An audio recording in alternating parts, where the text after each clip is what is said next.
Okay. Welcome to the Historic Preservation Committee meeting, June 24th, 2020. Pursuant to the Section 3 of the Declaration of Emergency Directive 006, there will be no in-person attendance at this meeting. The public may view the meeting live on the city's website, or there'll be 2 public comment periods, one at the beginning of the meeting on agenda items and one at the end of the meeting for any item.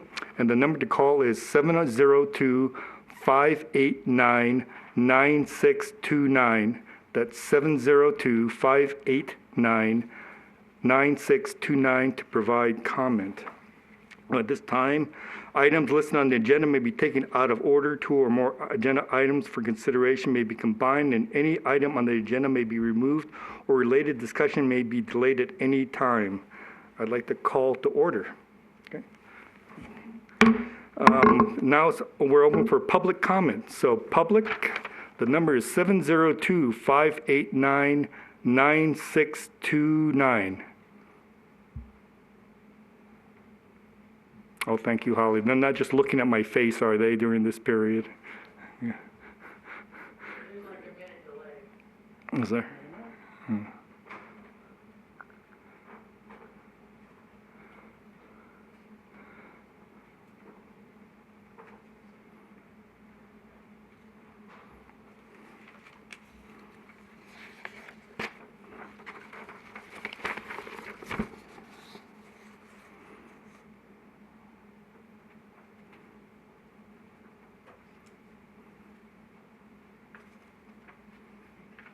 Were there any written comments sent in?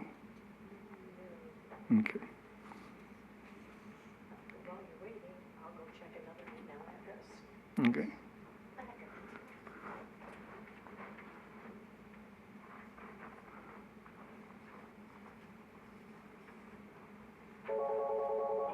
Huh. Public comment? Yes, can I comment? Yes, Yes, you please. And if, recognize Charlie, you that. could state your name for the record. Let me make sure I've got the sound off here. You got it. My name is Charles Hantz. I would like to comment on agenda item number 4, the remodel 710 Park Street. Yes. Yep, go ahead. All right. To begin, I would like to commend Miss Mongilli for her, and I hope I don't butcher her name too bad. Sonia, I apologize if I do, for her commitment to preserving one of the few remaining unspoiled homes within the boundary of the historic district. This house was classified in the 1983 Janus report as being original contributing, so is one of only a few left with that distinction. However, as has been correctly pointed out by city staff, there are several items on the proposed remodel plans that do not comply with the design guidelines established in 2010 for houses on this portion of Park Street. The staff has also correctly pointed out that compliance with these guidelines is voluntary. If the building is modified to include the non-complying items identified by the city staff, it may jeopardize the classifying of this property as contributing to the character of the historic district. A preliminary report made to this committee in May by Northwind Resource Consulting has suggested that less than 50% of the building within the district can be classified as contributing to its historic character. It would be a shame to add another building to that non-contributing list. In 2019, the city applied for and was granted status as a certified local government, a CLG, by the National Park Service. As part of the effort to obtain this designation, the City Code 1127 was amended to require that the, and I quote, the committee are to use the SOI standards as a guide relative to the review of buildings with adopted guidelines, end quote. The State Historic Preservation Office, SHPO, has determined that compliance with the SOI standards are also voluntary. The bottom line is that now a property owner can do virtually anything they want to their property relative to historic preservation, so long as they comply with building codes concerning setback, number of stories, etc., etc. So if she so wishes, Ms. Mongili can simply ignore the design guidelines and carry on with her plans. The real issue before this committee is not the details of Ms. Mongili's proposed remodel. The real issue is whether or not this city wants to preserve the historic character of its neighborhoods. The Historic Preservation Committee was established as an advisory committee by the City Council to the City Council and the Planning Commission, and its duties as defined in the current Chapter 11-27 of the City Code are among others, 1, to advise the Council and Commission on matters pertaining to historic resources, 2, recommend the adoption of historic development guidelines, 3, to advise the Council and Commission on matters pertaining to the drafting of new ordinances for implementation within the established historic districts of the city. Over time, agenda restraints, committee meeting procedures, 11-27 codes that subjugate the Historic Preservation Committee to the Planning Commission, outright obstruction by the Planning Commission, interpretation of open meeting laws that prevent fruitful communication among committee members, the inability of the committee to call community workshops, the lack of a defined way to communicate directly with the City Council, and intentional neglect by previous council. All these things, among other things, have stripped the committee of its ability to accomplish many of the goals stated in Chapter 11-27. At present, about the only thing the committee can accomplish without approval from the Planning Commission is the designation of a recipient for the annual Historic Preservation Award and the planning of events to be held during the annual Historic Preservation Day. So, until the task can be completed of rewriting and adopting amendments to Chapter 11-27 of the City Code that require adherence to established historic guidelines and SOI standards, there is no hope of preserving the character of historic neighborhoods within the city over the long term. I hope the committee can convince Ms. Mongili that she should consider making changes to the design of her property at 710 Park Street that will bring the building into compliance with the established historic preservation guidelines. I believe the beautiful concepts envisioned by Ms. Mongili can be accomplished within the requirements of the guidelines, and I wish her well in her efforts to save a delightful old house. So thank you very much for the opportunity. Thank you very much, Charles.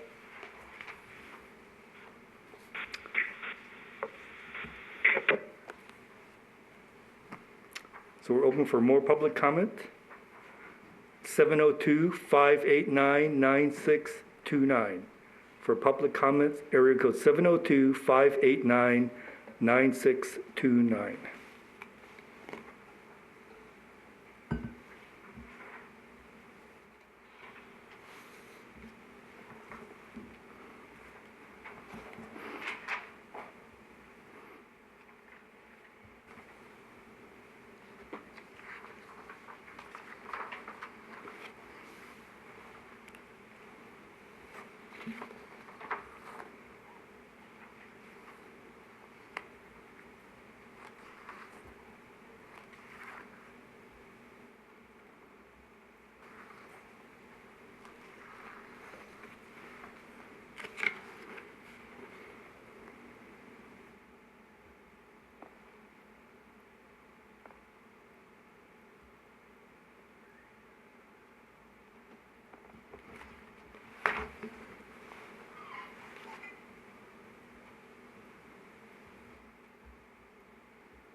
think so.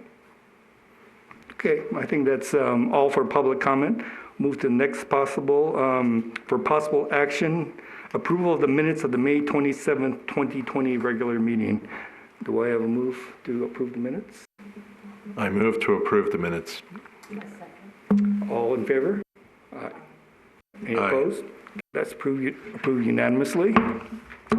For possible action, recommendation of proposed landscape, hardscape for alternatives for the historic Los Angeles Department of Water and Power building at 600 Nevada Way. We've got city engineer Jim Keene here, and they've got a couple of landscape options they'd like input from the committee on. And I believe Holly can put up the graphics on the monitor, right?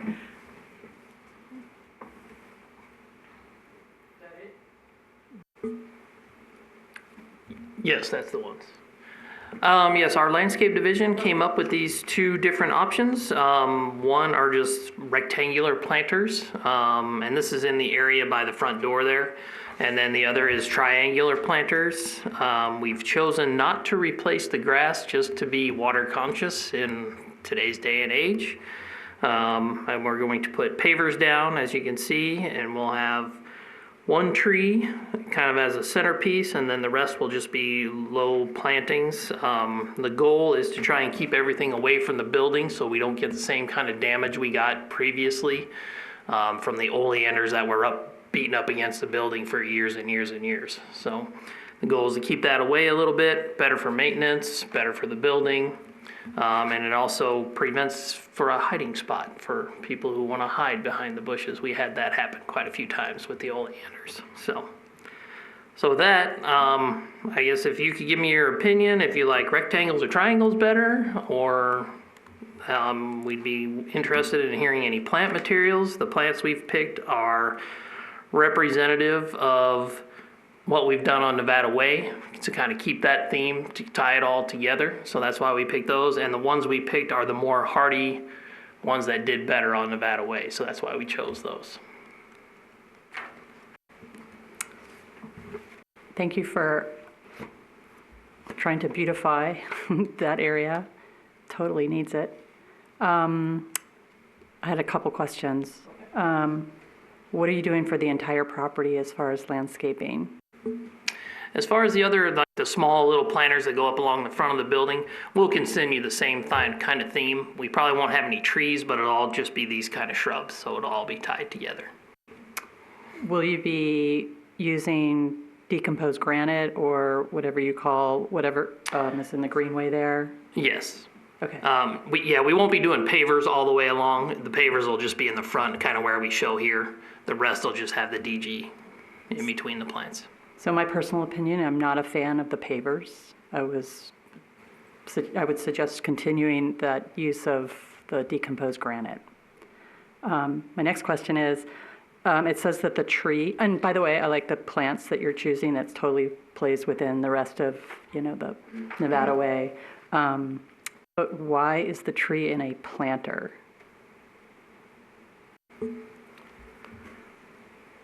I'm not sure. I'll have to ask our landscape guys that question. So So this is kind of related to that. I'm not a fan of the bench that's facing traffic. I just doesn't seem necessary, I guess. But I could see having a bench under a tree, and if that planter is in fact some kind of a seating area, that'd be kind of awesome. And that way people can have a place to sit in shade.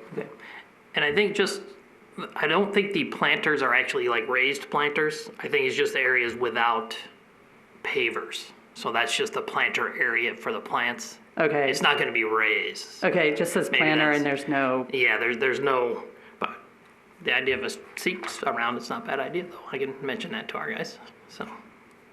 I think that's all I had. If just to not use the pavers, I just think that's just a big heat source.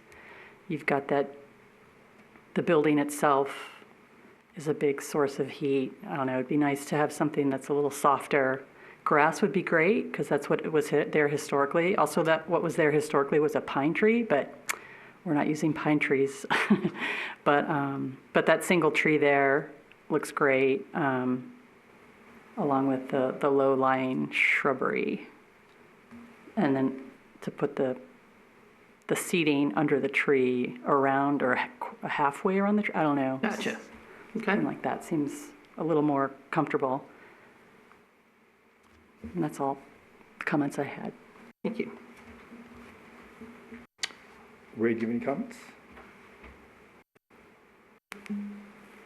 I too agree with Blair about the pavers. I don't find that to be really a great fit for the building there. So a more natural look, I'd be happy with that.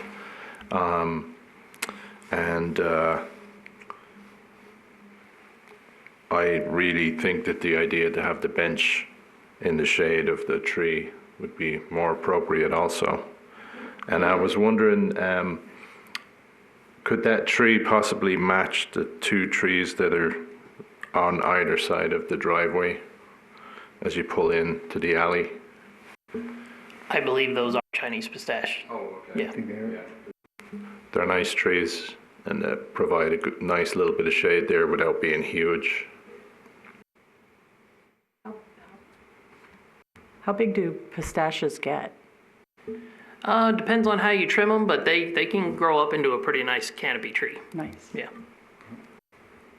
I agree. I do like your selection of plants and the mock orange, which was there before, and that's back in there. I tend to, when I first looked at the plans, what I saw was a bench where that planter was in the tree, and I agree with the rest of the committee. It'd be nice to have a place to sit. I mean, that's always been a kind of a place, because when emergency aid is open in the morning, there's usually people waiting there.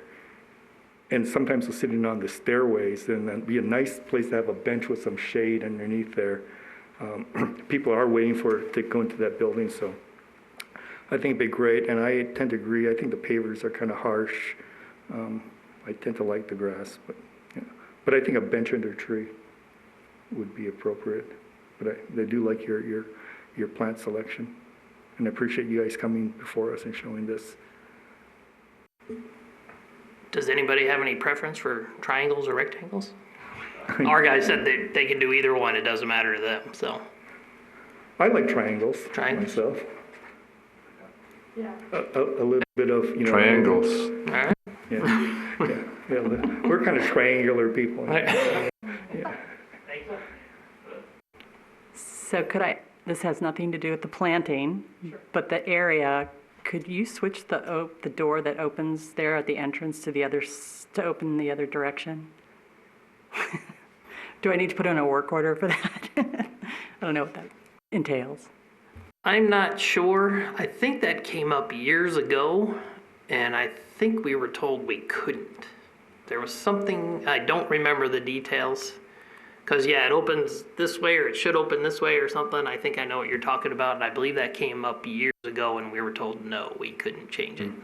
Well, if it has nothing to do with historic preservation, Sure. but from a safety standpoint, I think it would make sense to have the door open in the other direction, because you have more of a landing to stand on, as opposed to the other side, you've got this super narrow area to stand on, so it's more of a safety issue. Yeah, and I do remember that we redid the stairs out there years ago, and we wanted to put a bigger platform, and we were definitely told no on that, because that was a SHPO thing, so. It wouldn't be very practical to do that. I was looking at that too. But I'm wondering why it would not be possible to, even if it meant putting in a new door, considering the safety issue there, because I'm not sure, I won't mention who it was. I'm not 100% sure who it was, but I did catch somebody who was about to fall backwards that was trying to open that door one night. And ever since then, I've mentioned it a bunch of times about it being a safety issue, but, and I'm in the stone business, so that's the kind of thing I would look at those steps and go, that door, is something wrong with that door, So anyway, I'd be curious to know why you wouldn't be able to do that. I can look into it, and I can report back to Michael or Susan and let them know. Okay, thank you, Jim.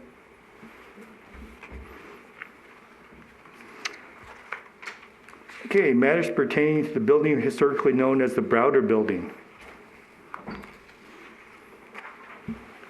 Mr. Chairman, item 3, we've got 3A and 3B on this agenda, and basically, as the committee members know, the Browder Building was historically built in what appear to be 3 phases, essentially, or 3 buildings that have had multiple addresses over the year. Part A is regarding the north part of the building with the portico in front of it, and that's going to be occupied, be converted to restaurant use for Big T's Cantina.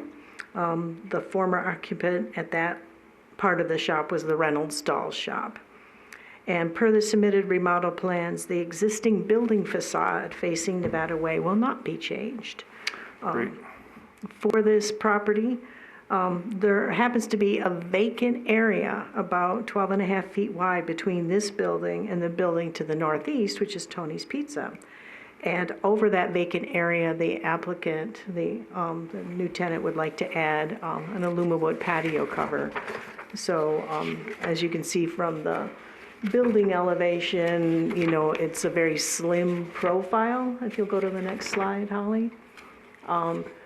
There's an arched gate already there, and so basically the patio cover's really not going to be visible much at all, and it would probably be considered a potential removable feature from a historic preservation standpoint in the future. And relative to the code, for commercial buildings in the downtown area, per the adopted guidelines, this comes before the committee because it's an addition visible to the public right-of-way. And attached are the Secretary of Interior standards, which the committee's supposed to use with regard to its evaluation. And the tenant, Tony Scott, said he would be available by phone for questions. So if Michael would give him a call, he'd be available to answer any of your questions. I guess first, is there any questions of staff before we would call the applicant? I don't have any questions of staff. I don't have any questions. I think his plan looks fine. Yeah, and I mean, he's kind of keeping everything, but he does have comments. The sooner you leave, the better. Are we presenting an award right now? Yeah.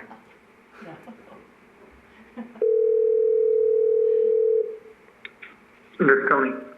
Tony, it's Michael Mays with the City of Boulder City. We are on your agenda item. Yep. Didn't know if you wanted to just provide a brief overview, and then if the committee has questions for you, they can ask them. Okay. So the proposed aluminum wood patio cover in that little alleyway, I'm going to do outdoor seat dining in that area and keep it kind of exclusive from the dining that's in the right of way that everybody else does. And I'm putting aluminum wood shade cover. It's going to be 80%, so it'll be the aluminum wood slats, and it'll provide 80% shade. And just to help beautify that area and make it a little more appealing. Okay. Well, it's the Tony? Yeah. Hi, Tony. This is Alan Goya. Yeah, I mean, one of the main things that, congratulations. We look forward to this building. I mean, coming back to life, and you're not doing any changes to the exterior. I just had one comment was that it would be nice, and what you're doing, adding to the alley is, it is removable, so it doesn't really affect it. I mean, as far as the Secretary of Interior standards, it is removable, so it could be restored to its historic standard. But I'm just thinking that here's another opportunity, maybe if somehow it could be somewhat more decorative rather than utilitarian. It would, I mean, there's a section in the code that talks about sculpted and detailed parapet caps or details or signage, perhaps. There's a place for signage in that location. I don't know, just something to make it less utilitarian, I guess. My only recommendation. Well, we plan to put some potted plants in there and stuff to make it, you know, a little more inviting and you know, give it a little bit of an ambiance in there. One of the restrictions that I had was it had to be, we recently went with the Luma wood, not something else's, because it had to be, if I was within 4 feet of the adjacent building, it had to be non-combustible materials. Right. And understand that. And actually a more permanent structure probably would have taken away from the interior guidelines too. Right? Right. So that's the only comment I had, you know. I mean, if you're adding some plants or materials to, I'm sure you'll be making this an inviting place to come into. So I'm sure if you're addressing that problem, my concerns will be allayed. Any other comments? Hi, Tony, this is Blair.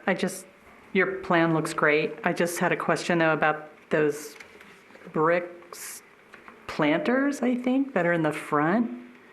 And I wasn't sure how you were going to treat those, if those could be removed, or I don't know the history of them. Or Well, currently they're boarded up and people sit on them, and it's the city smoking area right now. But I will be removing those and restoring them as planters, and we plan on putting, you know, seasonal type flowers in there just to help beautify the front there a little bit.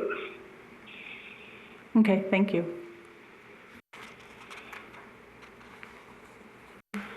Hi, Tony. This is Ray Turner. I just wanted to say thank you as well for investing your business in one of our historic structures downtown. We really appreciate it, and I wish you great success, which I am sure you're going to have. So thanks, Tony. Thank you. Okay, thank you. All right, thank you, Tony. All right, thank you. Yeah. Bye. Bye. Bye.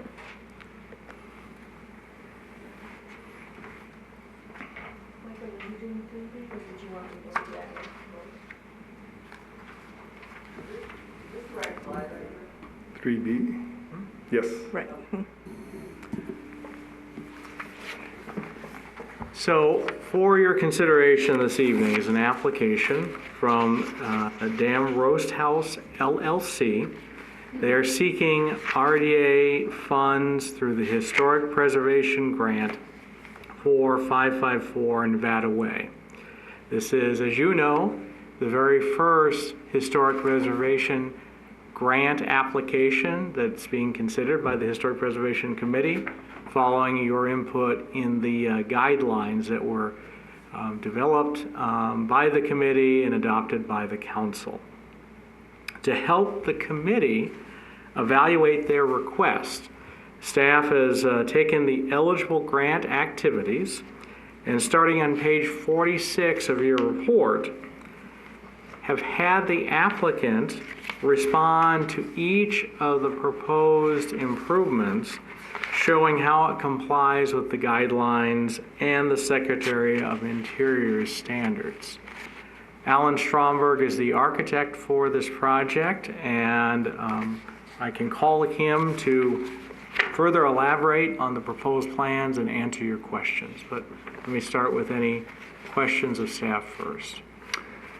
And I read the staff report. Thank you, guys did a great job. But as far as staff is concerned, Michael, do they fulfill all the requirements and for the grant? Yes, so within the guidelines, there are several criteria, and that's part of staff's evaluation, including is the project stimulate private investment? Does it address safety issues? Is the property historically significant? And does it meet the city's plans and goals for historic preservation? So from staff's perspective, it does comply with those criteria. Okay. Call Ellen, unless somebody has a question for staff. Okay. Okay.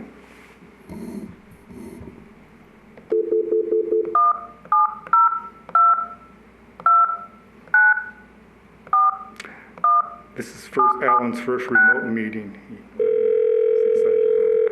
He's sad it's not Zoom, though.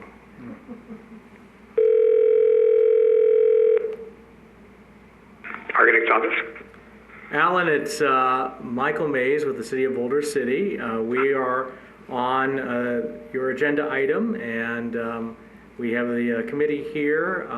Didn't know if you wanted to just kind of briefly highlight the proposed project, and then have you answer committee members' questions. Well, I think that, they've had the description, they've seen the packages in the agenda. I read through that again today, and that's pretty descriptive of the whole thing we're doing. And we've got the exterior elevation there and the floor plan, and I'd be happy to answer any questions. I've got the rehab standards here in case there are any questions on that, and if there's anything. I couldn't get the streaming to work. Oh. Okay, well. I don't know if that's a common problem or maybe it's just my computer. I'm on, I don't know. You're on the city council channel, right? Oh. The city council. Well, you have to go to the city council channel. Yeah, city council channel, but then I went to the June 24th historic preservation meeting and it just said media is not available. No, you have to go to the live city council. Yeah, you got to go to the live feed. Okay, I didn't see that. Well, that's okay. I can, and since I'm here, I would just, instead of give me a cue as to when you're going to talk about it, but since we're here, I'd be happy to answer any questions. Okay, with color version committee.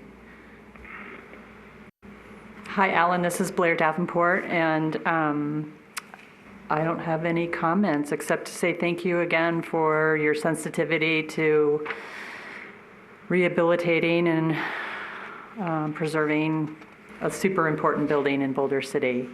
Well, thank you, Blair. And I have to hear that the people that I'm working with on this, that is their intention.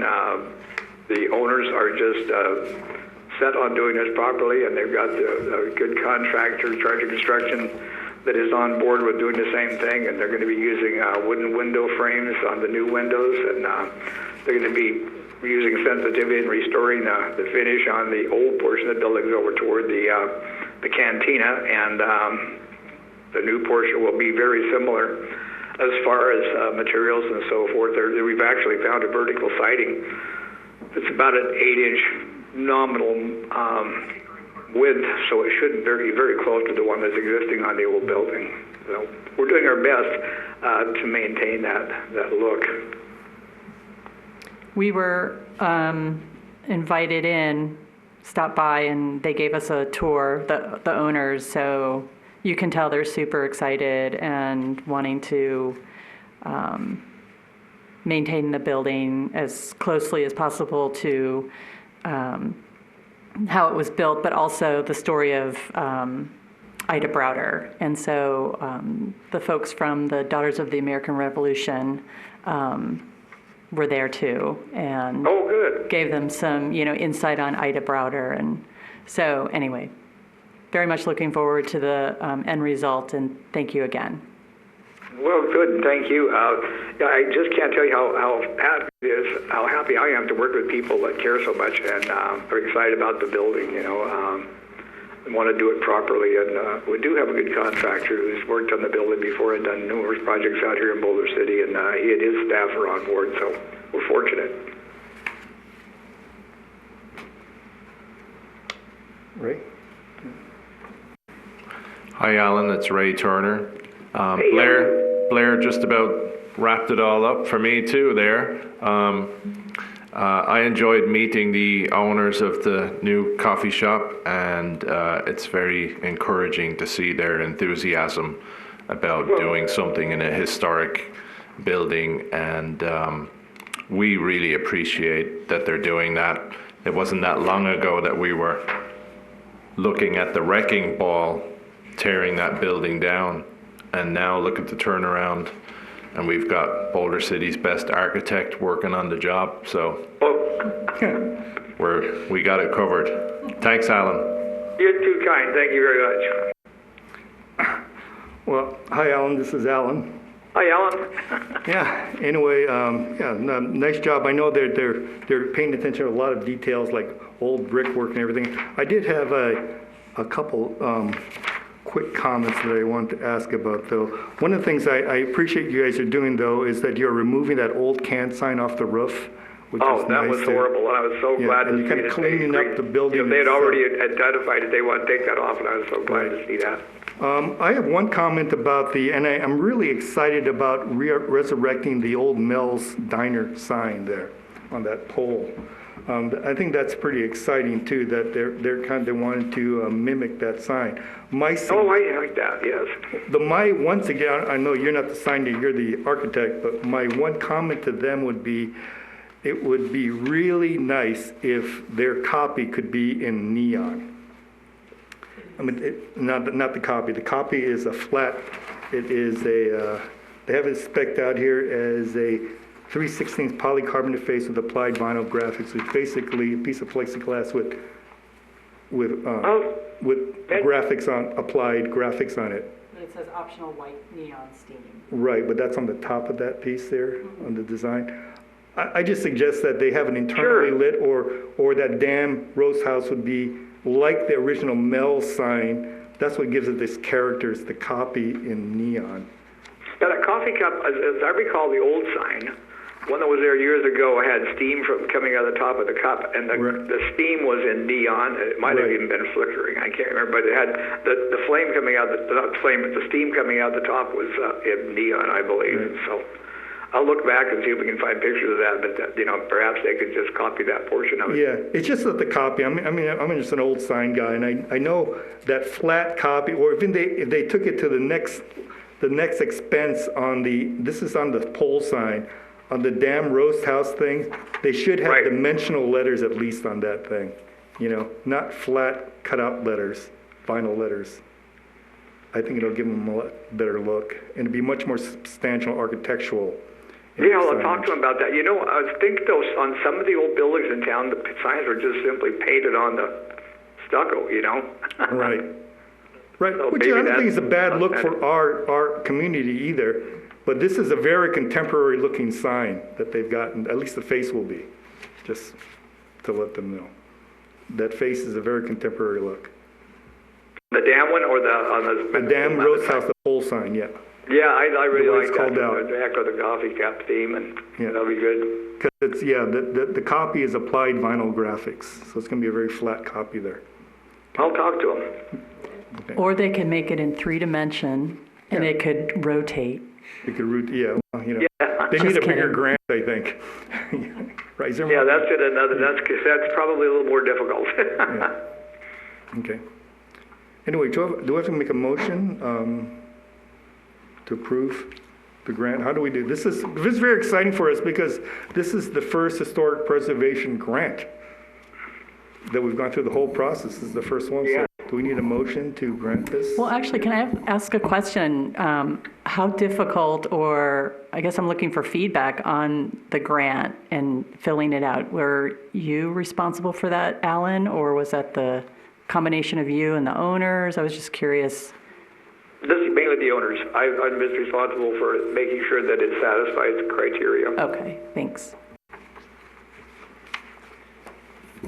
To answer your question, Mr. Chairman, yes, we would be looking for a motion for a recommendation in support of the proposal and its compliance with the guidelines. Okay, do I have a motion? I propose that we approve of the with financing tonight. How do we call it? Sorry. Well, I said. Mr. Chairman, I guess maybe to clarify and to help with the committee, it's not approving the financing so much as what you're doing is you're saying, does this application meet the guidelines of the grant? And if, there we go. Does it meet the guidelines of the grant? Because that's what the City Council and the RDA board is going to be looking to as they consider the financial consideration of awarding the grant funds. Okay, so I propose that we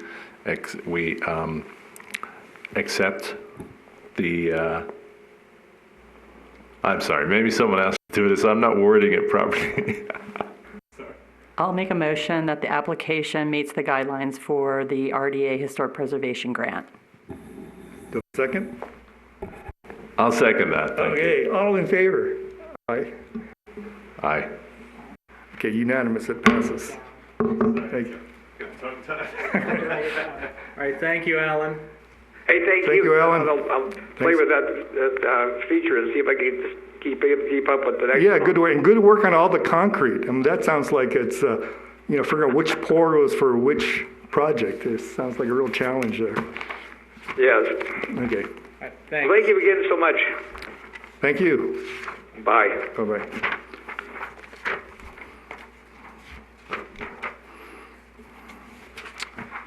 Okay.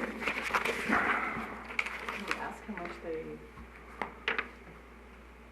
are getting money, how much? I think it's 57 or something like that.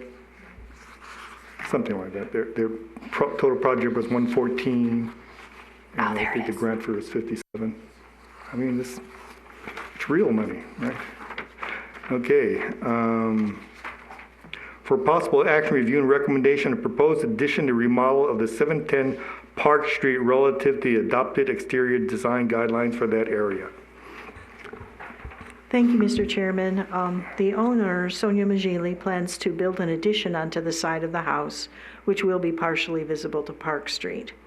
The entire exterior of the house will be renovated, but much of the new materials and style will be similar or matching to what is there now. The residential designer, Kevin Smith, will be available by phone for questions. I'm not sure if you will be able to see this on live stream or not. But in any case, there are adopted guidelines for these particular homes, and in this case, review by the committee is required for the remodel based on noncompliance with some of the adopted exterior design guidelines for that area. Just briefly running over them, although there will be new wood siding, there will also be stone veneer proposed on the front facade, and the windows, although they're matching other existing styles of windows, they're not the 6/6 light sash referenced in the guidelines, but it's also possible that not all windows on all of those historic homes were all 6/6 lights. It seems that some of the existing ones there might have been the 6/1 that is there now.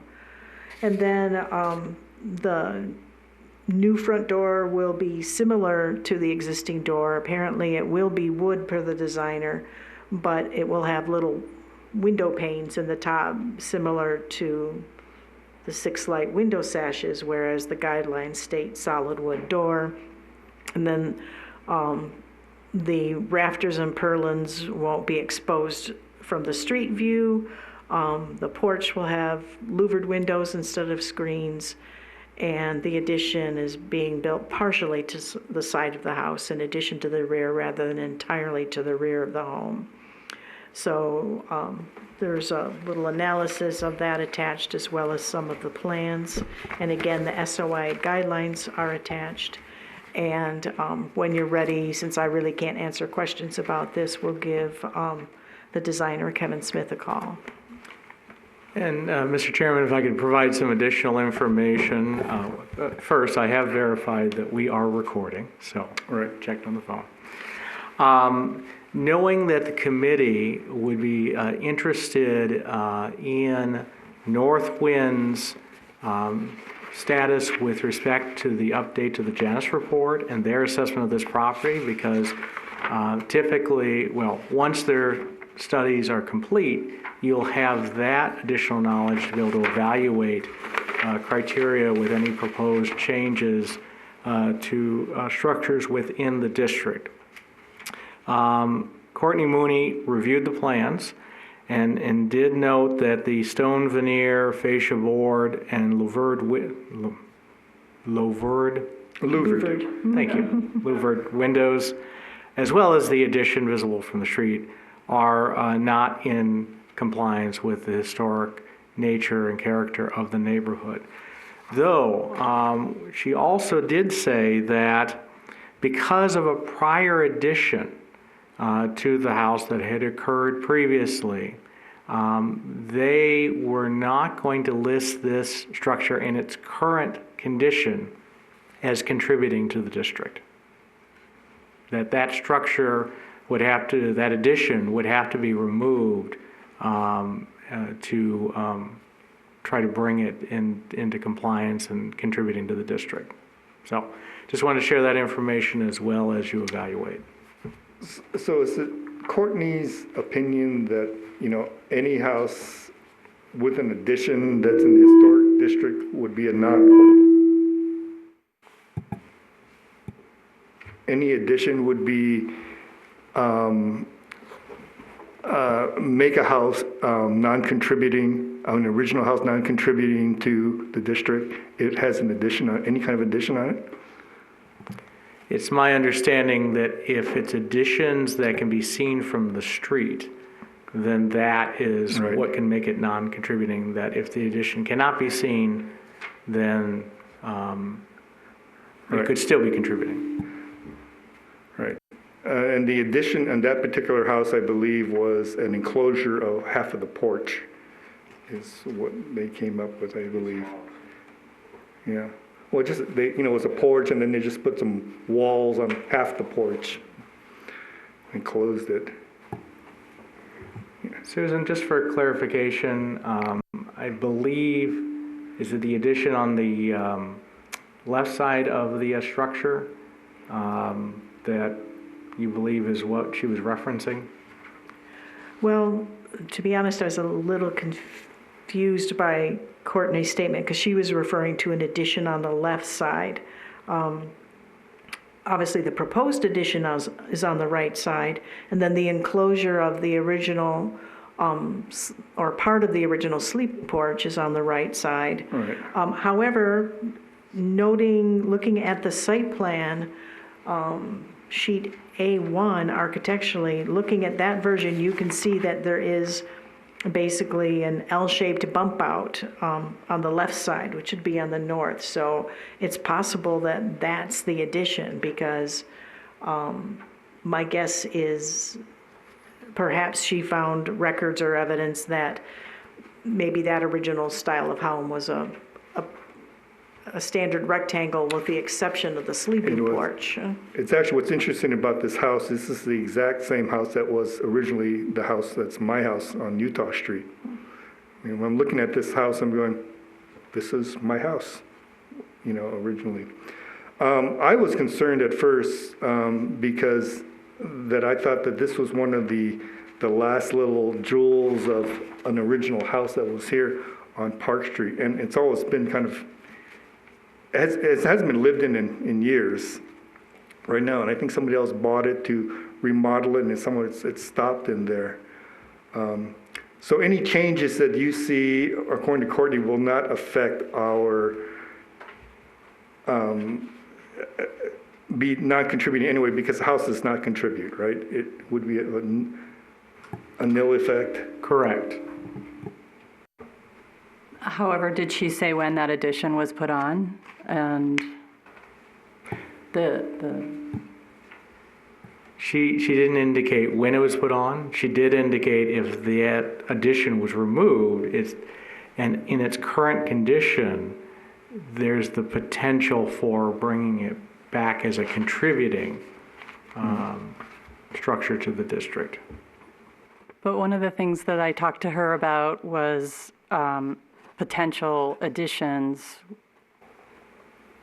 to the historic homes here. Some of them could have been made during the historic period or within a time period that is under debate as far as right now the period of significance goes to 1945, but perhaps that can go beyond that. Right to the 60s, or let's say. Perhaps, and therefore that addition that she's claiming currently now takes the building out of being contributing is up for debate, I guess, or needs some documentation. Yeah, certainly, I mean, we could look at our records to see if a permit was pulled since the incorporation of the city. Obviously, if it's before 1960, there's probably no records of it. Yeah, well, I think that this is the perfect example of, I mean, I think, Ms. Mongili, it's really her heart's in the right place. I know that she's interested in preservation, that's what I've heard. Talked to Alan, who's known her a little bit. But this is kind of like, the crux of our issue now, like what is contributing, what is non-contributing, that's going to be as part of our lexicon of what we deal with in this committee. I think it's kind of like the issue here, that we're going to be, dealing with in the future and how we deal with this particular, home. I mean, giving the contributing, I think the recommendation of the committee perhaps should be that ideally what we'd like you to do is remove all the additions and restore it back to its original state. That's ideally what we'd like. So contribute to the integrity of the historic district would be my inclination to recommend. That would be our ideal, just restore it to its original form that would kind of, for the community. Saying that, the major thing that I have, but realizing that this house is also the same house that I live in, basically the same builder and the same floor plan that I lived in, that's been changed so many times beyond recognition since since 1932 when it was built. And that's true for most of the homes in the area. So I think it gets to the question of what's appropriate for that neighborhood. And for me, I would feel comfortable with this home. One, if I appreciate them doing the horizontal, laying, keeping the look, the tar paper roof, and the elevation looks about the same. And I don't have any problem with the jealousies. What I do have a problem with is the stone veneer, though. I think it's inappropriate to the neighborhood, to the historic district. It's stone veneer, Mr. Chairman, maybe if we can get the applicant's representative on the line, and then you can ask them questions, and then they can hear directly with your feedback.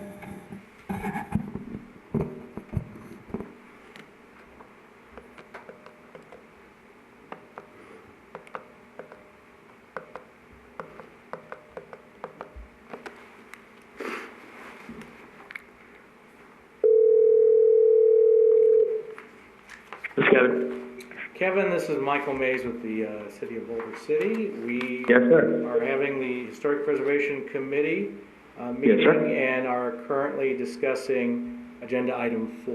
And so I thought maybe if you could just provide a brief overview of the proposed project to the committee, and then they can provide you with their feedback and then ask you questions. Okay. Basically, this house has been added on to twice. Actually, if you look at the floor plan, the office and the porch, that actually was an addition as well. And then the far right side of the floor plan where the kitchen's at, that bump out is also an addition. And I have no idea when that occurred, but I know it had to be a long time ago. So probably in the 60s or maybe even before that. It's just, we're trying to bring it up to, we want it to look exactly like it was. We just threw a splash of stone on the bottom just because most of those houses have some stone on them. We wanted to make it look more, linear, and make it look bigger, if you will, prettier. And obviously it's got a one bathroom, and she wants to make a master bedroom, and she's going to live in this house. So this is where she wants to live forever. And she wanted a master bathroom and a walk-in closet. And then we put a little wine cellar down below because she's from Italy, and we want to do the inside like we want to do it. I mean, it's obviously, but more earthy, but that's kind of where we were going with this. Right now, the basement is not existing, though, right? The what's that? Basement? No. It has to be dug absolutely out. not. Okay. No, it will be underneath the bathroom and the walk-in closet in the back of the house.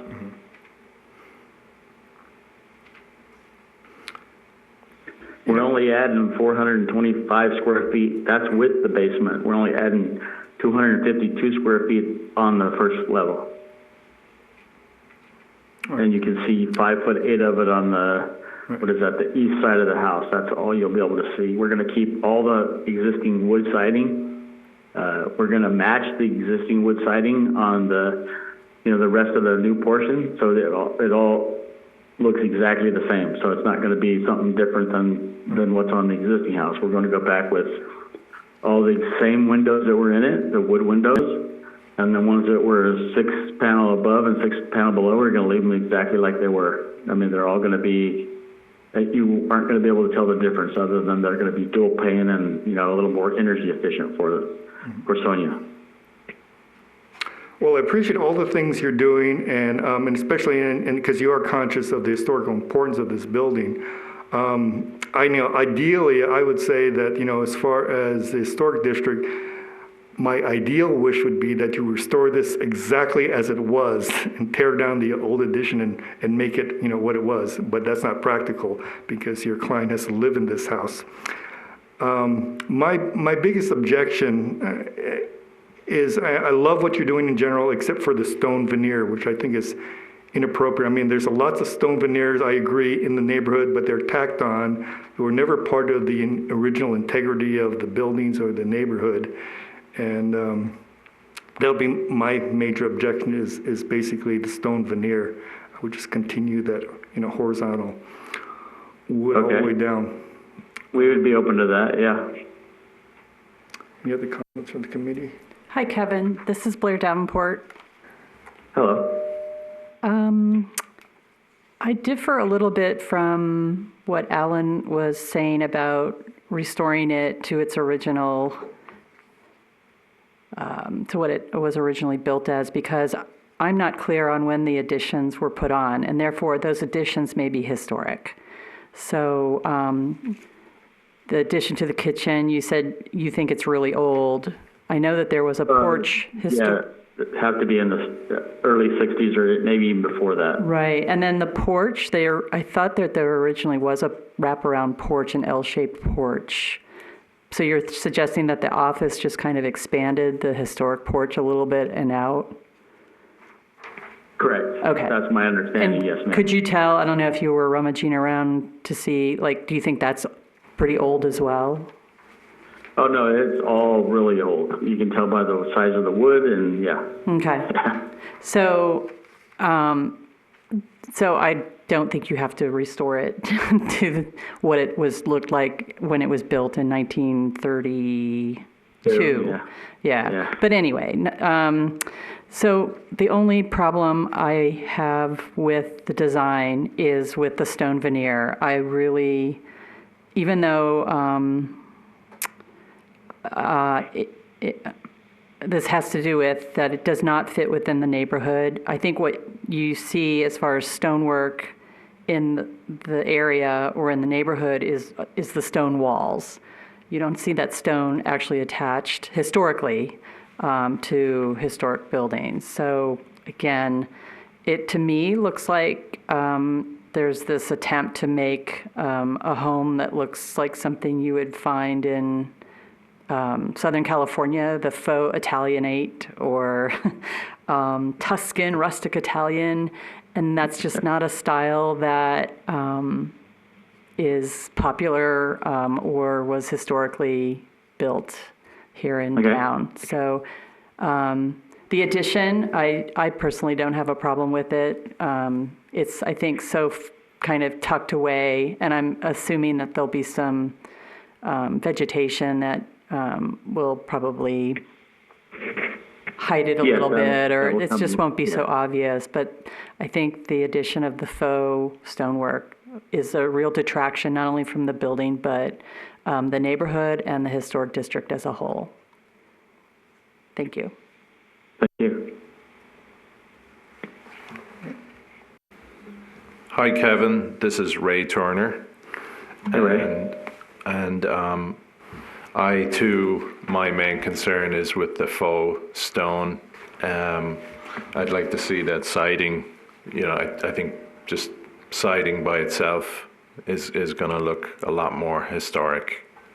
And Okay. the house has been determined to be possibly non-contributing at this time, but that could possibly change perhaps. So I'd like to see that, but definitely the faux stone is something I really would encourage you to think about doing away with if possible. Thank you. Thank you, Kevin. Thank you.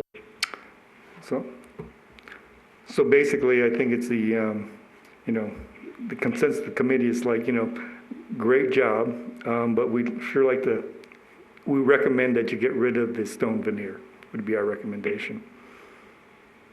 Thank you. Thank you. All right, Kevin, thank you very much. Thank you, sir.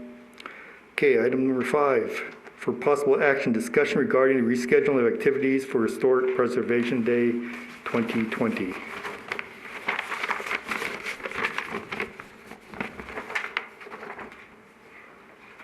Oh, it's only 8 o'clock.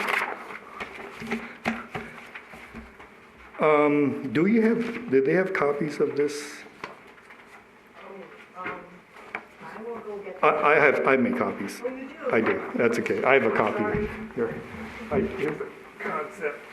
Put together here.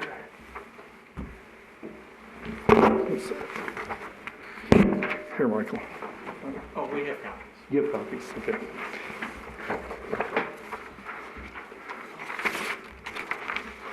So we were talking about,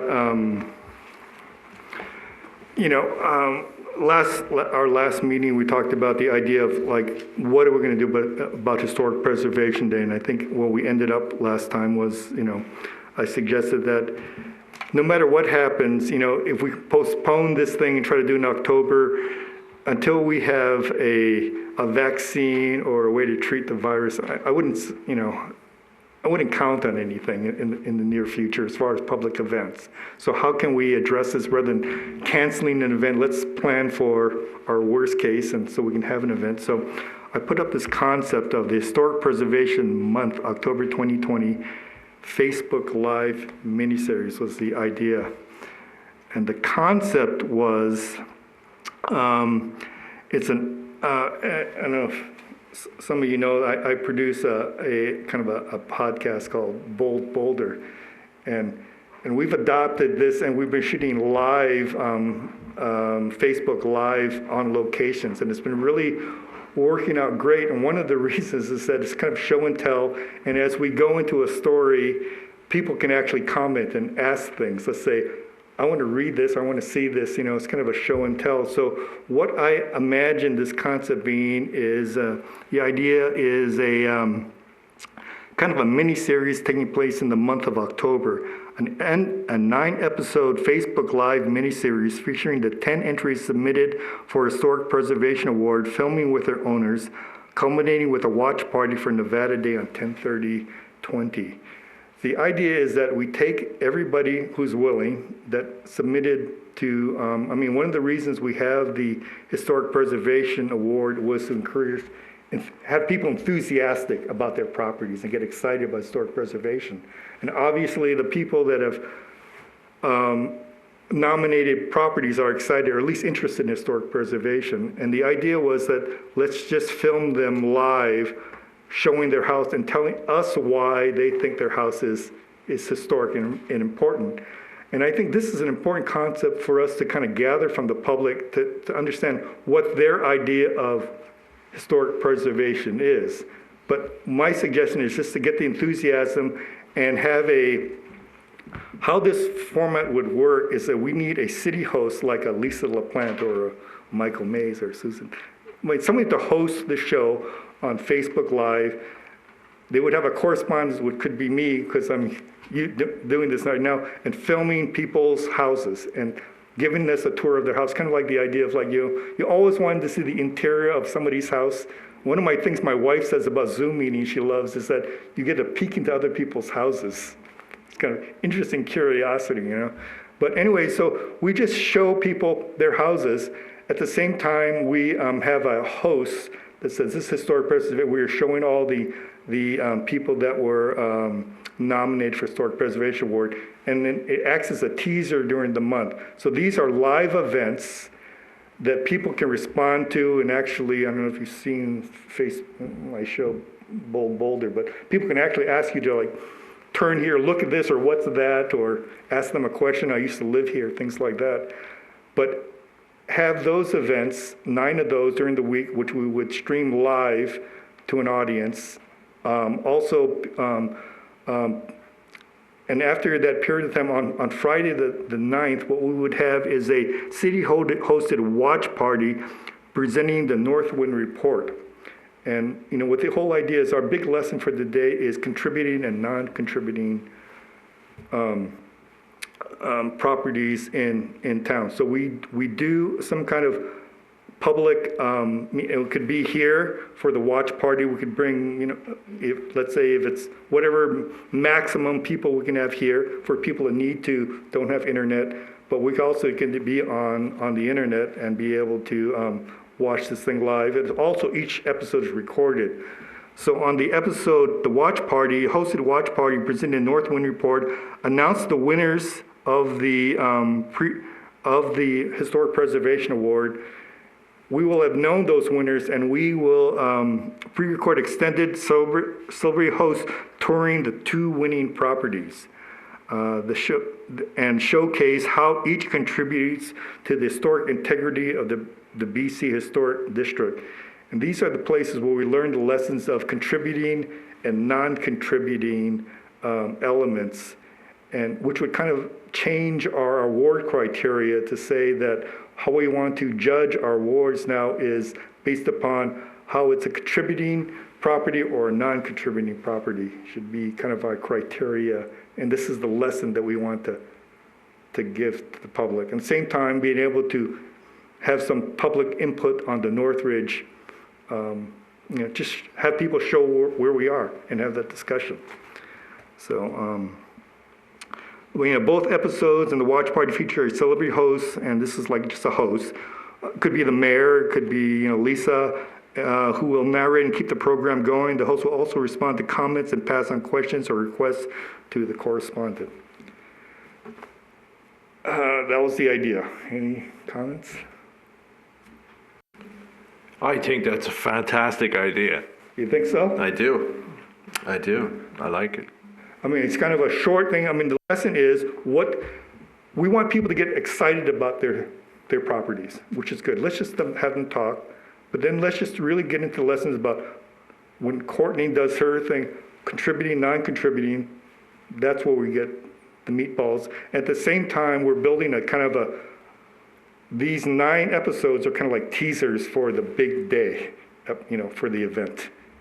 And all of these are virtual and can be online.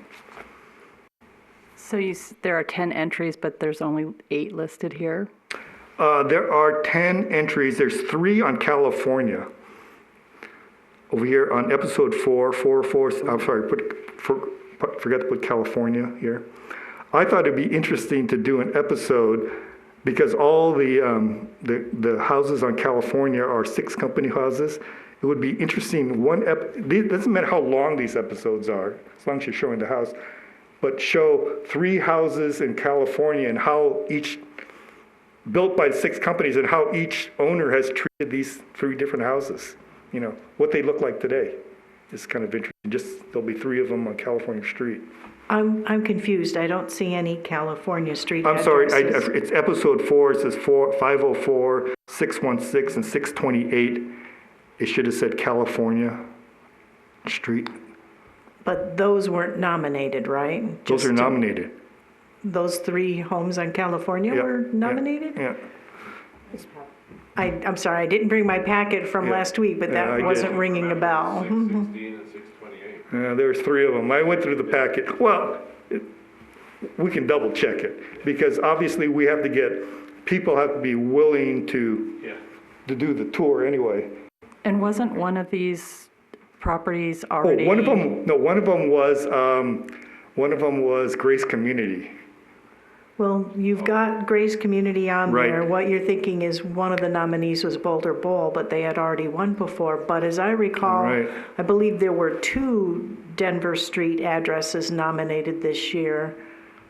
No, just one, Oh, excuse me. No, Just one. I'm confusing, last year. yeah, prior I think there were winners and 2 Northwind Californias. I Report. don't remember 3. Oh, I have it here. Let me see.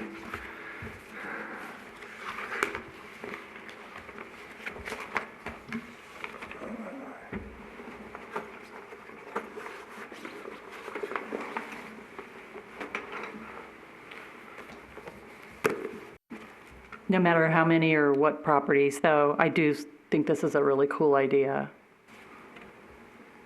You know, the other places that I was thinking about is we could add the other places that were willing to participate. It might make it too long. There was like the Masons were interested in giving a tour, but maybe that's, if we just do the entries, you know, have people enthusiastic, but at the same time, when we have this narrated, this host, we can talk about, you know, we'd basically have to design a whole kind of, you know, that's a concept, kind of like working together, and I'd be willing to spend the time to design the series. I mean, this is kind of what I did, or I do anyway, so this sounds fun to me. You'd pretty much need to, because I'm not sure staff could help a lot with that, Well, we unless still you need, could I work think, with you know, Lisa. Holly, I mean, we could do the watch event here, for example, and just stream it live here. I mean, I'm assuming that she could shoot from Facebook Live from here, right, Holly? We could figure it out. From here? From here, yeah. We can get on the internet, right? No, I record to a computer downstairs.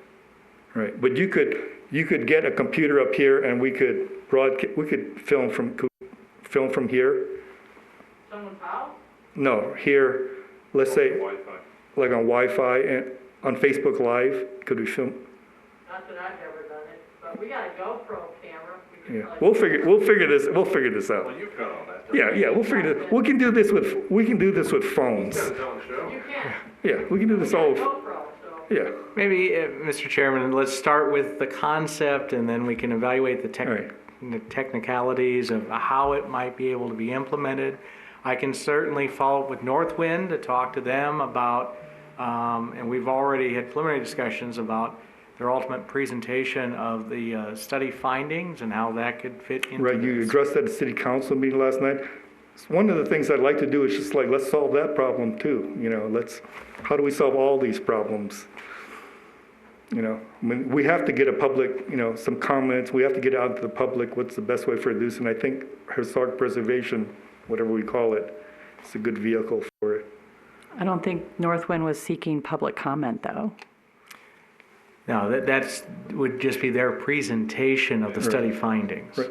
But you know, what's nice about it, how Facebook Live can work is that people can still type in their comments, and anybody can say anything, but you have a moderator, let's say a Lisa or something like this, that are asking questions, that are taking that, they don't interrupt the process of the presentation. It's one thing that's nice about Facebook Live. Well, and certainly I think the key component to this is the education Right. aspect, helping to show our citizens what are contributing elements to the applications that were submitted for the award, All right. and what are not contributing elements to help guide people who are looking to make improvements in the future, so that they're mindful of what types of things that they do, what type of improvements they do to their structures that can help make it a contributing structure to the district. Right. And I've had talked to Dennis McBride, and he's willing to be our commentator if we wanted to. You know, I mean, to be the on-camera person to explain this is why it's historical or whatever. Excellent, Alan. Great. Let's move forward. But we need hosts. So the idea is like people that, you know, keep it, And whatever the COVID restrictions are, you know, we can just do it one. I mean, that's nice about this. We can be, Why can't you be the host? I can be a host, or you guys can I be mean, the that's host. what you do with your show. You're the host, right? You know, we can be the, well, we need a host and we need a correspondent. We just need like a couple people that no matter what happens, the show goes on. You know, just keep moving. Okay. Okay, well, so that's the concept. You guys like that concept? We'll move forward with it. Mr. Chairman, I'll volunteer to hold the camera. You hold the camera? Yeah, okay. Actually, you'll be holding my beer. Yeah. Do we want to keep it to the people that were nominated to the thing, or you want it might be adding all these other participants that we're interested in, we can save for another time. Maybe just, yeah, it's already 10 with just the nominees, so. But we have a really nice selection. You know, we have the museum. I mean, yeah, it's the museum. Yeah, I mean, it's a great beer reclam. Yeah, we got the, you know, house on the hill. It's a nice little tour, I think. Okay. Yeah, and we could also, you know, it's possible on this kind of event to like offer tickets for somebody who needs, you know, if we can offer, at that time, we can have 50 people in the room, we can, that's possible to be flexible with these things. Do you mean tickets for the, you know, at no cost for the purpose of reserving a space? Yep, and it's on the platform too, so you could reserve, you know, spaces if you wanted to. Even if you did the tour of the house, I mean, technically you could have an audience there.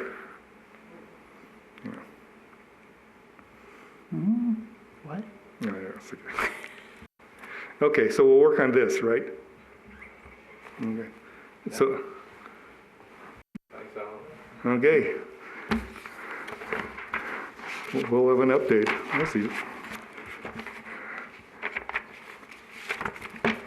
Any other comments or ideas or anybody else?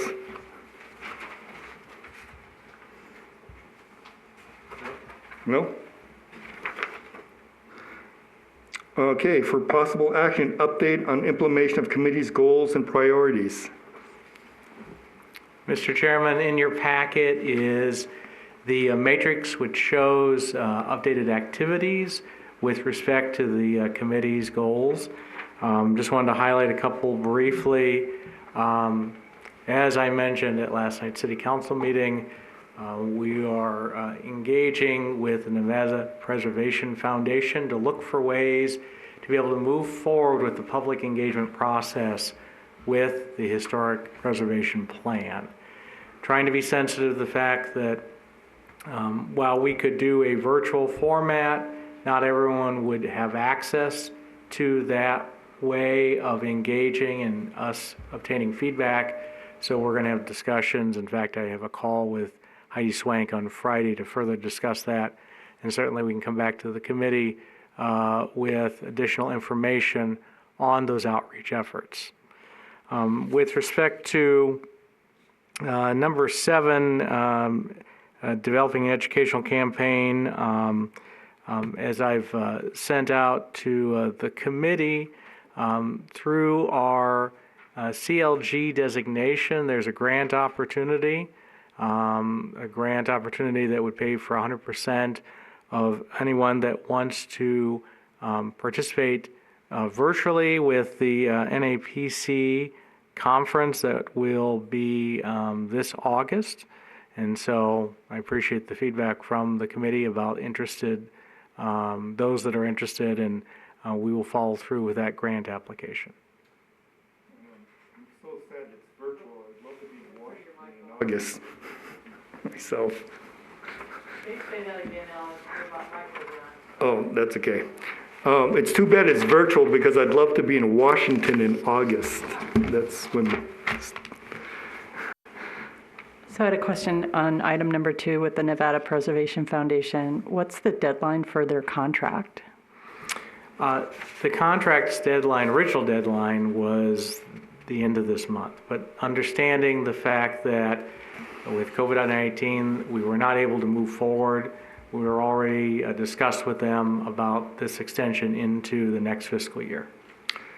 Well, the concept for Historic Preservation Month, it's still pretty loose. We can incorporate some of this, Nevada historic preservation. It fits into their plans. That's what I'm hoping, that somehow we accomplish some of these other goals that you have. Maybe we can use Historic Preservation Day to help facilitate some of these other things that you need to get done. So it was, sorry, back to my original question, it was extended, or you're still negotiating that extension? We're still negotiating what the extension will be, but they are fully committed to completing the project and understanding that we weren't able to complete it within this fiscal year. And with Northwind, number 3, was that contract extended? With that as well, we are discussing the extension of that through September, and final submission of their report to SHPO by October. And that has been presented to SHPO, and they're supportive of that. Okay, thank you.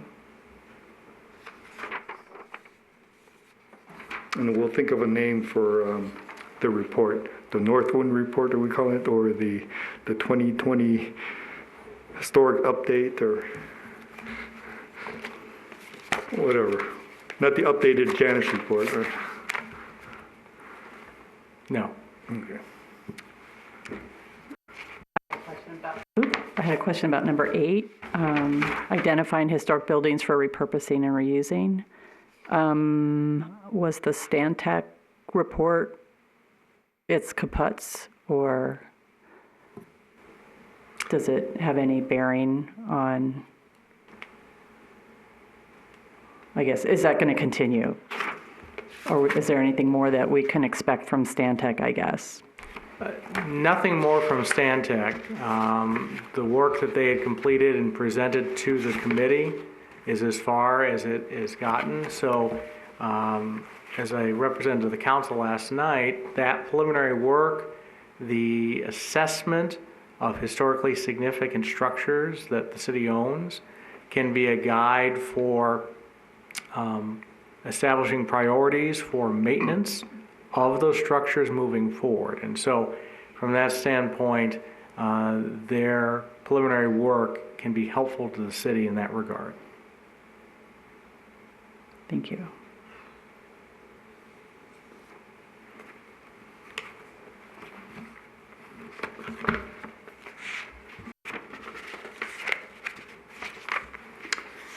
Okay.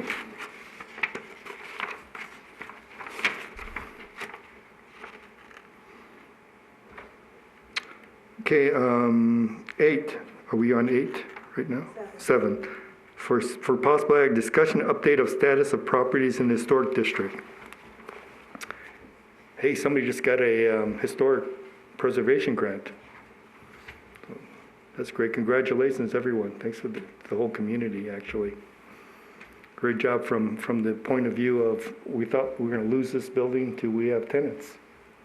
So support these buildings. Any other additions? Let me just ask about, so the schedule for replacement of the water plant panel, do you know when that will happen, or? Actually, they've already replaced it once and it failed again. Oh. So they brought up what was brought up long ago. They said, gee, we might have to consider the sturdier versions used by, the Bureau and the National Park Service. So we told them to go ahead and at least get cost estimates. Don't know what will happen after that due to the current budget situation. Mm-hmm. Were they also going to fix the different fonts? The font is smaller at the very beginning and then it gets bigger. We can look into that, but I believe that, I know there were issues with the native document trying to get it in the right format so that it could be blown up to that size. we can certainly mention that to the staff who worked on that, see what's possible.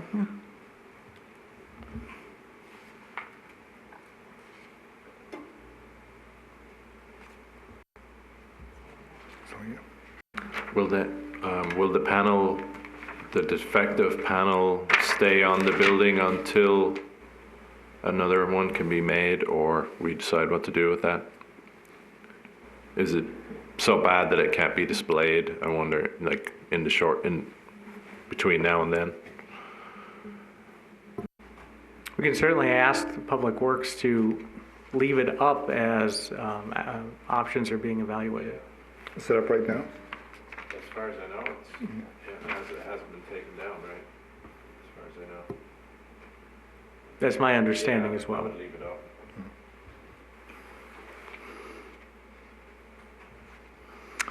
Okay, item number 8, for possible action, committee discussion regarding potential agenda items for upcoming Historic Preservation Committee meetings. Is there anything to add, guys? I don't have anything to add. Okay. And then we'll go through our final public comment period. The number is 702-589-9629. 702-589-9629.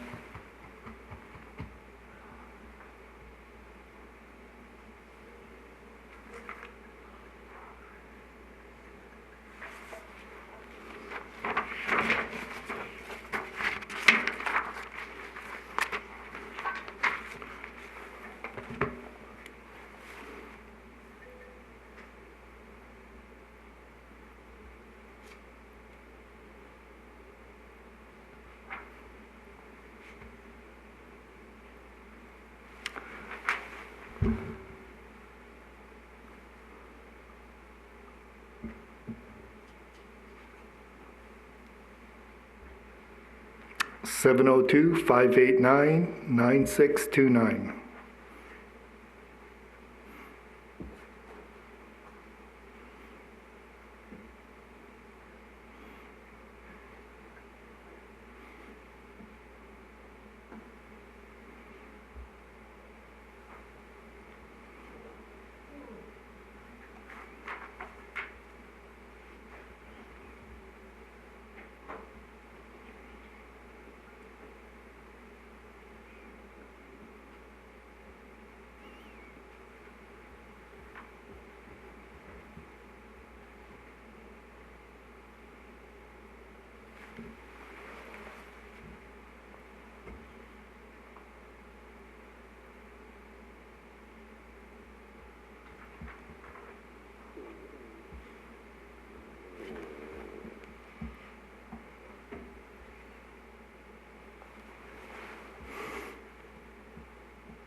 Okay, I don't think we have any more public comment, do you think?